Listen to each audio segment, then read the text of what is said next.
कधीच नाही चुकणार तुमचे फेवरेट टीव्ही शोज झी5 सोबत, तेही एकदम फ्री।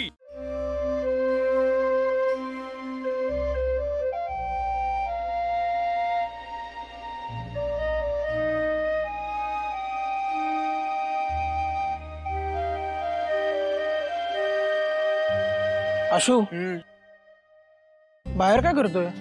आज सगळी तयारी चालली आहे, पूजेला बसतोयस ना? मग कळत नाही यार माझा काय, मला डोकं बधीर झालंय खूप। एवढा कसला विचार करतोय? अरे भाई, जे काही चाललंय ना इतके दिवस त्याचा विचार करतोय मी। मला सुधरत नाही आहे, शिवा लग्न आणि माझं डोकं ना बधीर झालंय। मला शांत होता नाही येते। मी काय म्हणतो ऐक, हे बघ, आधी शांत हो। हे बघ, मला मान्य आहे की तुझ्या आयुष्यात खूप बदल झालेत, पण ते सगळ्यांच्या आयुष्यात होतात।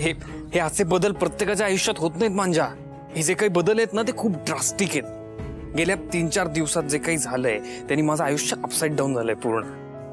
म्हणजे 4 दिवसापूर्वी आय वॉज रिअली हॅपी। म्हणजे मला जी मुलगी आवडते तिच्याशी माझं लग्न होणार होतं, आमचं सगळं छान चाललं होतं आणि ती अचानक पळून काय जाते। ज्या मुलीशी मी एक्सपेक्टही नाही केलंय त्या मुलीशी माझं लग्न होतं आणि मला सगळ्या गोष्टी कराव्या लागतात जस्ट बिकॉज माझं लग्न झालंय।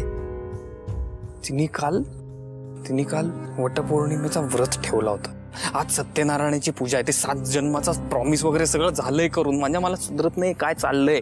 आणि त्यात आमच्या घरामध्ये 2 टीम्स पडल्यात। आतमध्ये ग्रुपिझम चाललंय लोकांचं। एक आहे ग्रुप जो शिवा बरोबर आहे आणि दुसरा ग्रुप आहे ज्याला शिवा नकोय। मला माहित नाही मी कोणाची बाजू घेऊ, काय करू, काय बोलू, माझं कन्फ्युजन झालंय। माझं एक लक्षात घे, सगळ्या गोष्टी आपल्या हातात नसतात। नाही, मला मान्य आहे तुझ्या आयुष्यात खूप बदल झालेत म्हणून तुझी चिडचिड होते, पण एकदा शांतपणे विचार कर, दिव्या जर लग्नाच्या दिवशी पळून गेली म्हणजे ती हे सगळं प्लॅन खूप आधीपासून करत होती। तिच्या या खोटेपणामुळे, या निर्णयामुळे तुझी ही अवस्था झाली। मग या दिव्यासारख्या मुलींपेक्षा शिवा कधीही चांगली येणार आहे? नाही, मला माहिती आहे तुला हे लगेच पटणार नाही, पण वेळ जाऊ दे, तूही हे मान्य करशील। काय ना, तुम्ही दोघे मित्र होतात तेव्हापासून मी बघतोय तुम्हाला। तुमचे स्वभाव भले वेगळे असतील पण तुम्ही एकत्र आला की एक होता। आशू, तू चिडशील, पण मी आता कधी कधी विचार करतो ना की तुम्ही आधी सतत एकमेकांसमोर यायचा, तुमची सतत भेट व्हायची। हे सगळं ना तो वर बसलाय ना तो घडवून आणत होता, आणि म्हणून शिवा देसाईंची सून झालीये, तुझी बायको झाली, याचा मला खरंच प्रॉब्लेम नाहीये। तू आणि भाऊ एकाच बोटीत बसलाय, कळतंय का? तुम्हाला हे सगळं सॉर्टेड वाटतंय। आशुतोषला काहीच प्रॉब्लेम नाही, तो समजून घेईल। आशुतोष हळूहळू कोपअप करेल, हळूहळू त्याला सवय होईल। पण आशुतोषला काय वाटतंय, आशुतोषच्या मनात काय चाललंय हे कोणालाही त्याचं घेणं देणं नाही। शांत ऐक, मी काय म्हणतो, हे बघ, तुला खरं सांगू भावा, आम्हाला कळतंय तुला काय वाटतंय ते, म्हणून आम्ही सगळे तुझ्यासोबत उभे आहोत ना। तू एवढी चिडचिड करतोय तरी कोणी काय बोलतंय का तुला? नाही। ऐक ना, थोडा वेळ जाऊ दे, सगळं नीट होईल। पण आता सगळे आत वाट पाहतायत, चला आज जाऊया। तू पुढे आलोस मी नक्की?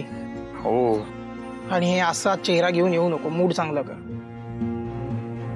येस, सत्यनारायणाची पूजा शिवा बरोबर, चला। ओके।